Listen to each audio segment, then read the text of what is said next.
kawan-kawan, sebelum mulai kegiatan, mari kita berdoa. Berdoa dimulai. Ada yang nggak masuk hari ini? Ada Pak. Siapa? Ilham. Selain Ilham? Bisa. Siapa? Bisa. Pinska. Kenapa? Masa nggak ada kata izin apa? Apa kalau Ilham? Sakit. Sakit. Sakit apa? Ini kita mulai materinya. Kita ice breaking dulu. Ice breaking itu salah satu kegiatan yang biasanya dimulai sebelum belajar. Itu pemanasan untuk fokus belajar. 2, 3. Mudah-mudahan kita nggak sama pikirannya.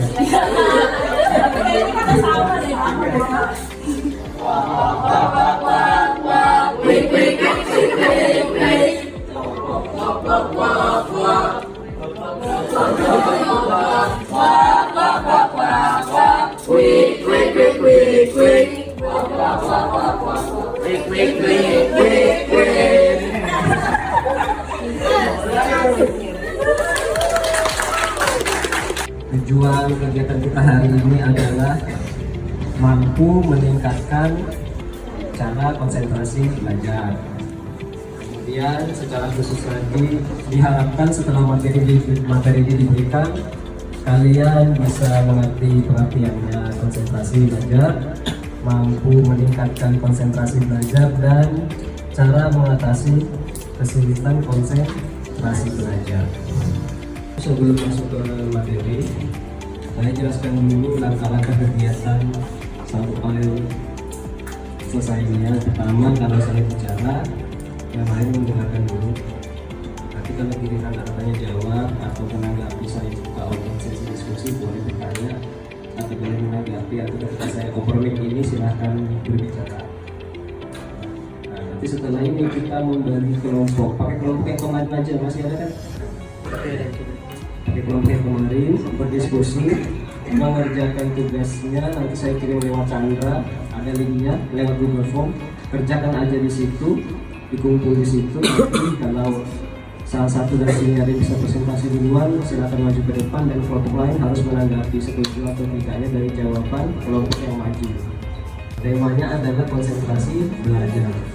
Tema ini diberikan karena sebagian besar, khususnya di kelas 8, yang tidak cuma 8 di hampir semua kelas 8 itu, kalau sudah di kelas itu konsentrasinya turun, terutama jam segini. Kenapa biasanya? Karena ngantuk, apalagi capek.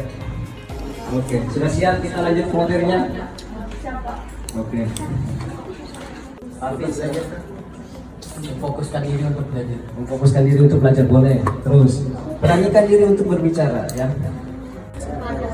Kadang-kadang, bagus ini, saya suka yang kayak gini. Kenapa kadang-kadang? Kalau kadang-kadang kadang iya, kadang enggak. Nah, enggaknya itu kenapa? Capek, ngantuk, selain itu lapar. Terus Menurut KBBI, pemusatan perhatian atau pikiran pada suatu hal Nugroho 2007 dalam psikologi umum, kemampuan untuk memusatkan pikiran terhadap aktivitas belajar. itu saya kasih dua versi, ya. KBBI itu apa? KBBI kamus. Ya, menurut kamus itu adalah pemusatan perhatian atau pikiran pada suatu hal. Kalau menurut Nugraha ini seorang penulis buku, ya, psikologi, kemampuan seseorang untuk memusatkan pikiran terhadap aktivitas belajar. Jadi kalau kita hadir di sebuah tempat, itu kita memusatkan diri kita tuh kepada apa yang ingin kita pelajari. Adalah pemusatan daya pikiran yang dilakukan oleh suatu objek yang dipelajari dengan menghalau atau menyisihkan segala hal yang tidak ada hubungan dengan objek yang dipelajari. Jadi segala hal yang tidak ada hubungannya itu kita singkirkan dulu, ya. Dua, yang satu memusatkan pikiran dan perhatian. Yang kedua adalah meninggalkan semua hal yang tidak ada hubungannya dengan konsentrasi. Jadi kalau kita lagi fokus ke A, ya kita pusatkan pikiran dan perhatian kita ke itu, jangan ke yang lain.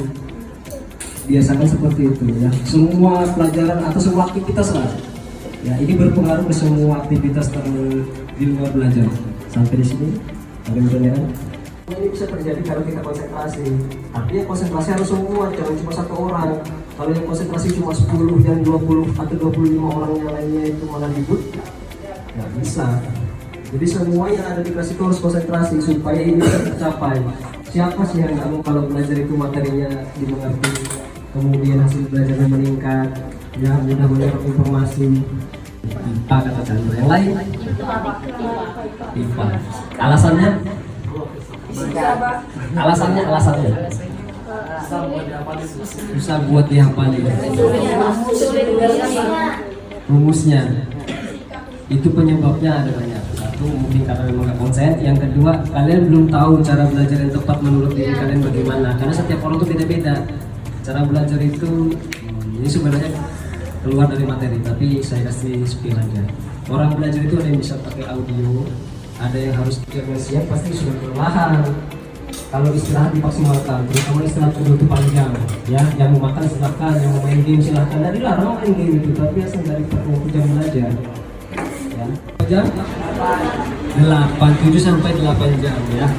Itu idealnya, karena tubuh itu juga perlu istirahat. Organ yang ada dalam tubuh itu juga perlu istirahat. Enggak cuma mata kita aja yang kita pejamkan, tapi organ di dalam tubuh kita. Makan juga gak usah pilih-pilih, jangan sampai perutnya kosong. Ya, makan apa aja yang di rumah, ya. Kalau ada ikan, ada ayam, ada sayur-sayur, ya. Gak usah pilih-pilih. Makanan itu bukan dari kuahnya, tapi dari bisa dimakan atau enggak. Ya, jadi gak usah.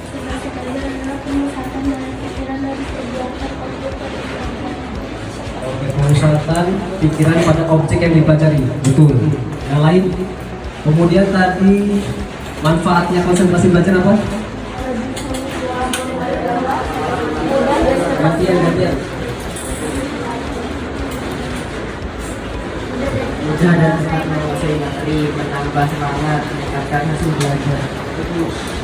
Mudah menangkap materi, meningkatkan hasil belajar. Apalagi? Saya datang dulu.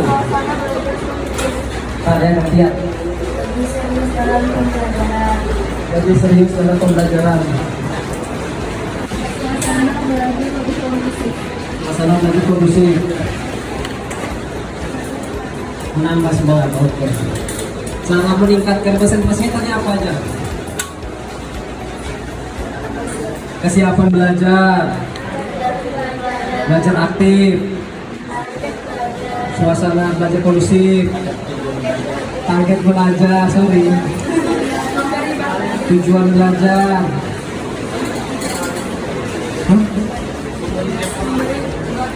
membuat jadwal, memberi batas waktu, beri waktu istirahat.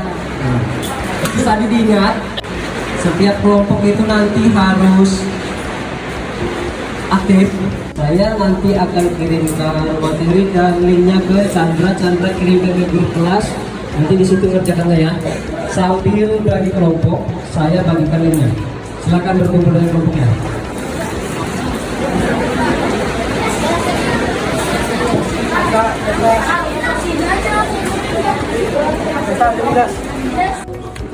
Sebenarnya banyak. Saya bisa isi lebih.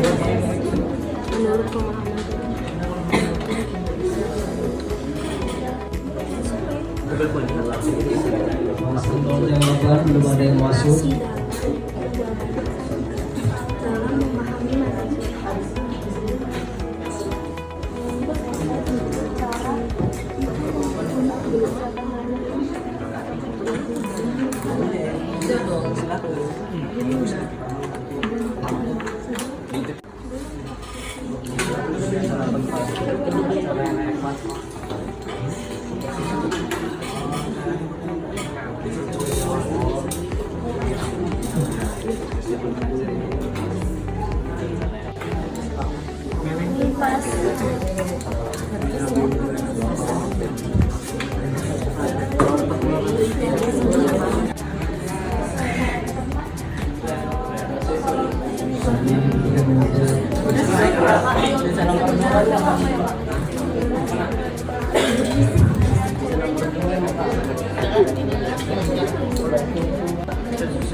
sosoknya apa? Namanya siapa?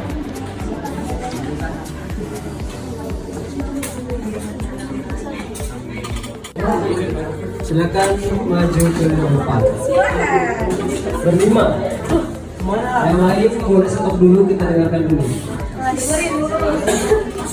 Gunakan metode belajar yang sesuai. Dengan menggunakan metode belajar yang sesuai dapat meningkatkan konsentrasi dan ketertiban dalam belajar. Usaha dan upaya kalian selanjutnya untuk meningkatkan konsentrasi dalam kegiatan pembelajaran di kelas adalah fokus dalam materi yang disampaikan oleh guru, tidak membuka medsos dan selama guru menjelaskan materi dan menjadwalkan waktu istirahat, pola makan dan olahraga. Pusatkan daya pikiran ke suatu objek yang sedang dipelajari. Betul. Gejalanya adalah merasa tidak betah dalam pelajaran yang diikuti, mudah terpengaruh dalam lingkungannya, fokus dengan kesibukan di luar pembelajaran, membicarakan hal yang tidak ada kaitannya dengan pelajaran saat jam pelajaran, keluar kelas saat jam pelajaran. Cara yang tepat adalah kesiapan belajar, contoh menyiapkan buku dari rumah, mempelajari materi dalam pelajaran, dan jangan lupa sarapan. Sadar tujuan belajar seperti untuk menuntut ilmu bagi masa depan, mempunyai target belajar, belajar dengan aktif, dan kenali metode belajar. Penjelasannya adalah dengan proses pembelajaran yang baik, kita mampu memahami pelajaran dengan lebih mudah, fokus, dan dapat menerapkan pada kehidupan sehari-hari.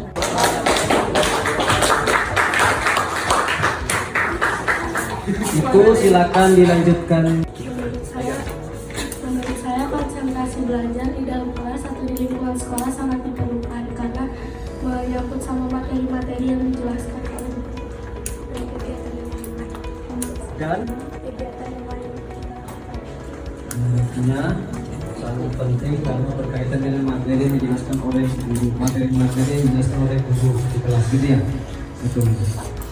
Ini untuk kedepannya setelah keluar dari kelas ini, dari aula ini, tumbuhkan kebiasaan-kebiasaan konsentrasi itu. Satu, ya, jangan mudah terkena rangsangan dari luar zona belajar kalian. Kalau sudah di kelas, ya udah, apa yang terjadi di kelas itu diserap, dipelajari. Siapkan diri dengan baik sebelum berangkat, sarapan, makan, mandi, peralatan, pakaian. Ya, harus kalau sudah sampai di sekolah harus punya target. Hari ini aku harus bawa pulang apa. Jangan sampai pulang itu nggak bawa apa-apa. Sudah pulang sore, capek, keringatan, jerawatan, cuma dapat panas aja sama keringatan. Sia-sia. Ya, harus punya target. Hari ini minimal aku ngerti sesuatu apa gitu. Ada yang belum ditanyakan dari pertemuan sebelumnya, tanyakan ke gurunya. Ya. Kalau gurunya nggak ada, WA yang sopan, tanya tugasnya yang mana, apa dan sebagainya gitu ya. Melalui evaluasi hasil ini, nanti saya bisa melihat sejauh mana pemahaman kalian setelah diberikan materi hari ini. Beberapa item kalian cuma jawab sangat baik, dan lain sebagainya. Misalnya ada yang masih belum dipahami dari materi ini, kalian masih bisa bertemu saya di manapun, mungkin lagi ketemu di kelas atau mungkin dengan saya. Kita bisa jadwalkan lagi untuk bimbingan selanjutnya ya. Masih ada jenis layanan saya yang lain selain ini, namanya layanan klasikal. Masih ada yang namanya bimbingan kelompok, konseling kelompok atau individu. Kita bisa bicara tatap muka. Oke, saya kira cukup. Silakan dipimpin berdoa untuk menutup bimbingan hari ini. Mari kawan, sebelum kegiatan mari kita berdoa. Berdoa dimulai. Beri salam.